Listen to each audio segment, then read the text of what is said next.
대해서 보도록 할게요. 자, 프레젠테이션은 기본적으로 뭔가 강의 기법, 프레젠테이션 한다라고 하잖아요. 시청각 자료를 활용해서 이제 프레젠테이션을 하는 건데 시험 문제에 꼭 한두 개씩 나오거든요.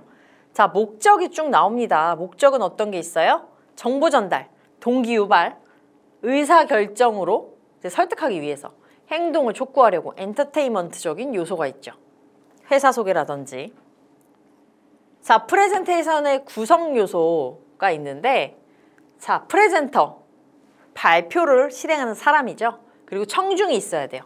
그리고 메시지, 전달하고자 하는 목적이 있어야 됩니다. 이 세 가지. 프레젠터, 청중, 메시지가 상호 조화를 이루어야 한다라는 거예요. 자, 프레젠테이션의 포피 분석이 있습니다. 첫 번째, 사람. 대상이 누구냐? 대상. 청중이 누군가요? 청중이 원하는 것은 무엇인가요? 라는 사람적인 요소가 있어요. 두 번째, 목적. 이 프레젠테이션을 왜 하는 겁니까? 정보 전달이냐, 재미냐, 설득이냐, 제안이냐, 우리 회사 소개냐, 이런 목적이 필요하고요. 다음, 장소입니다.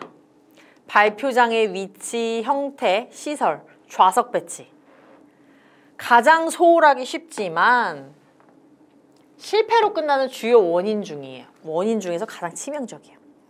당연히 프레젠테이션, 프로젝트 빔이 있겠지라고 상상해서 갔는데 빔이 없어요. 그럼 어떡해요? 머릿속에서 구두로 해야 된다는 거죠. 미리 체크를 해야 돼요. 자, 그리고 준비입니다. 다양한 정보와 자료를 수집해서 이것을 잘 분석하고 각색해서 발표 자료를 만듭니다. 사람, 목적, 장소, 사전 준비가 바로 포피라는 거죠. 포피. 네, 시험에 꼭 하나 이상 나올 거예요. 1개 정도 나오리라 예상을 하는데요. 프레젠테이션 슬라이드 만드실 때 그 디자인의 원리가 있어요. 어떠한 원리로 PT를 만들어야 되냐? 일단 조직성, 내용의 배열에 그런 흐름이 있어야 돼요. 통일적이어야 돼요. 구성 요소들이 하나의 공통된 주제로 보이게 해야 되고요. 이미지 강조. 중요한 내용은 뭐 크기를 크게 한다라든지 색상을 달리한다라든지 질감을 달라게 한다라든지 변화를 주어서 강조를 합니다. 균형성, 심미적으로 좋은 배치가 되도록 해야 되고요. 제한된 효과, 제한.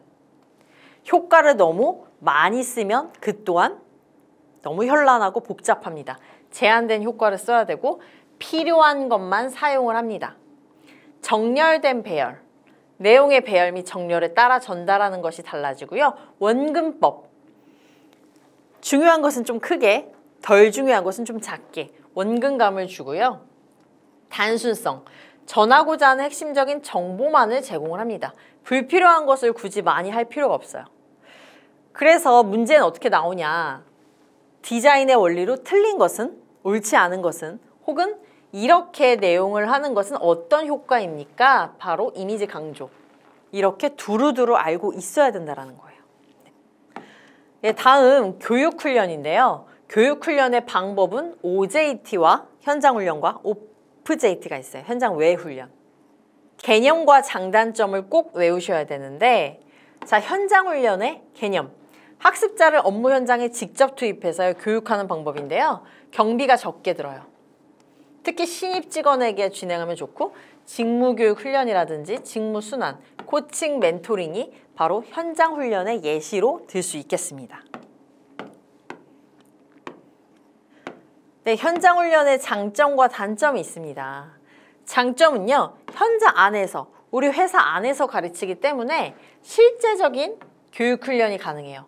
계속적이고 반복적으로 할 수 있고요. 비용이 적게 들어요. 그 옆에서 바로 가르치기 때문에 평가가 쉬워요. 상사와 부하, 선후배 간의 이해와 협력 강화가 이루어지고요. 자기개발 기회가 많아요. 교육한 것을 바로 활용할 수가 있습니다. 자, 근데 단점은요. 교육을 방해하는 뭔가 소음이나 안전사고의 발생 가능성이 있어요.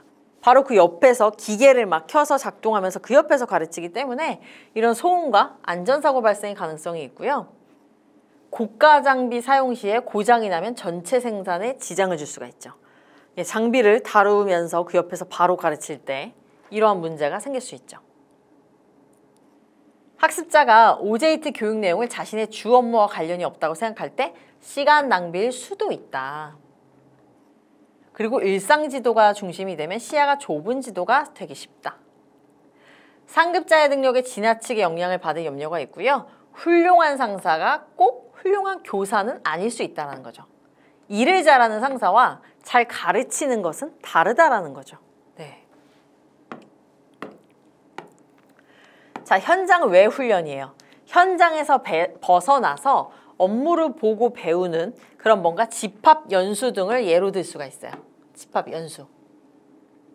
수준이 높은 직원에게 진행하면 좋은데 예시 잘 알아두세요. 강의법, 토익법, 사례연구법, 역할연기법, 시범이 이 현장 외 훈련에 포함이 됩니다. 자, SD, Self Development. 현장에서 배운 것을 스스로 응용하는 것으로 현장 업무를 통해 연습하는 자기 훈련이죠.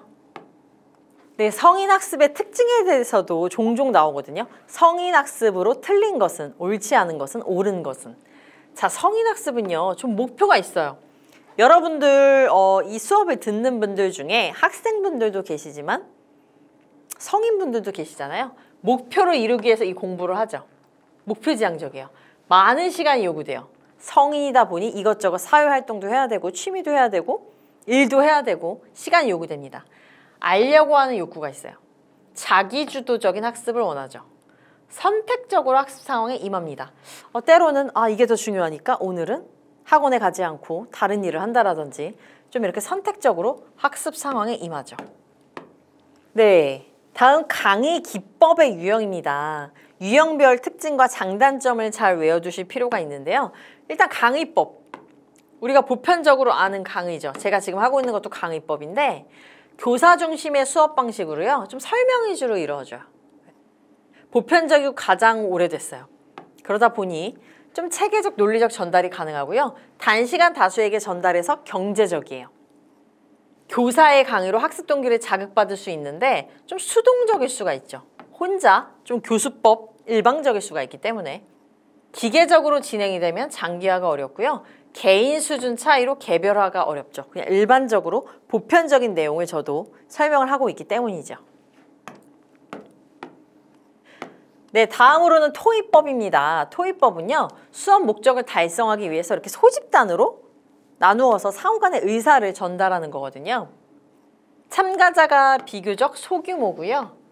상호작용이 가능할 때 이용해요. 장점으로는 참가자 중심으로 주체성과 자발성을 높이고요. 집단 결정으로 결론이 수용되기가 쉬워요. 그리고 지식 습득 및 태도 변화를 촉진하는데 학습자의 그 수준에 한정될 수가 있어요. 그리고 경험을 느끼다 보니까 그 본질을 알기가 조금 어려울 수가 있죠. 참가자가 너무 많으면 토의가 잘 진행되지 않습니다.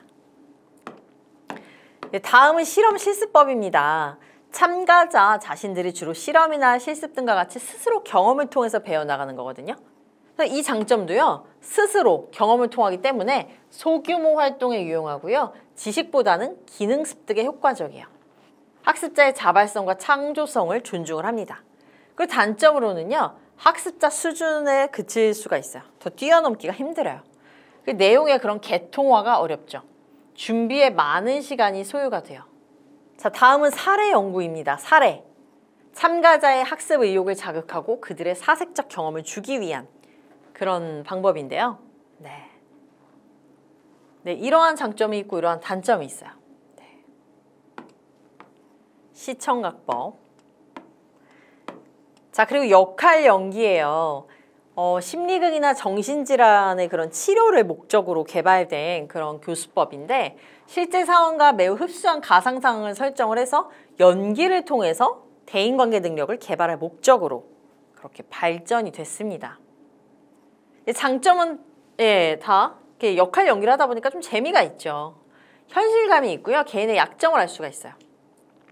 그리고 머릿속으로 아는 것과 직접 해보니까 좀 많이 불편했을 수 있겠다라는 행하는 것의 차이를 느낄 수가 있어요. 자기의 습관을 알 수 있고요. 발표력이 향상되고요. 친근감을 증대시키죠. 근데 단점은요. 약간 어색할 수가 있어요. 준비하는데 시간이 많이 들 수가 있죠. 강사가 약간 이끌어야 돼요. 요금 참여가 저조한 분들도 역할 연기를 할 수 있도록 이끌어야 되는 이런 에너지가 많이 소모가 될 수 있죠. 장소, 그 역할 연기를 할 수 있는 장소가 확보가 돼야 되고요. 좀 그런 효과를 예측하거나 평가하기가 어려워요. 역할 연기를 했을 때 과연 효과가 있을까? 없을까? 어느 정도 역할에 대한 그런 평가가 잘 됐을까? 확인하기가 어렵죠. 자칫하면 연기놀이로 끝날 우려가 있어요. 네. 이러한 단점이 있습니다. 다음은 이제 브레인스토밍입니다. 브레인스토밍. 자유로운 토론이죠. 네. 자유롭게 자기의 의견을 말하는 거예요. 네. 브레인스토밍. 오즈번이 개발을 했어요. 다음은 스피치인데요. 스피치 말하는 것이죠. 자, 스피치에서 효과적인 스피치 방법. 그냥 한번 짚고 넘어갈게요. 어려운 단어보다는 쉽고 단순한 단어를 사용해야 되고요.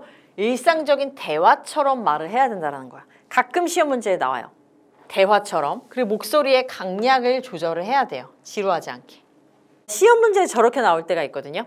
효과적인 스피치 방법으로 뭐 옳지 않은 것은 이라고 해서 일상적인 대화처럼 무난하게 말합니다. 틀린 거죠. 무난하면 지루하잖아요. 강약을 조절해서 지루하지 않게 해야 된다는 거죠. 이런 것들이 좀 헷갈릴 수 있다는 거예요.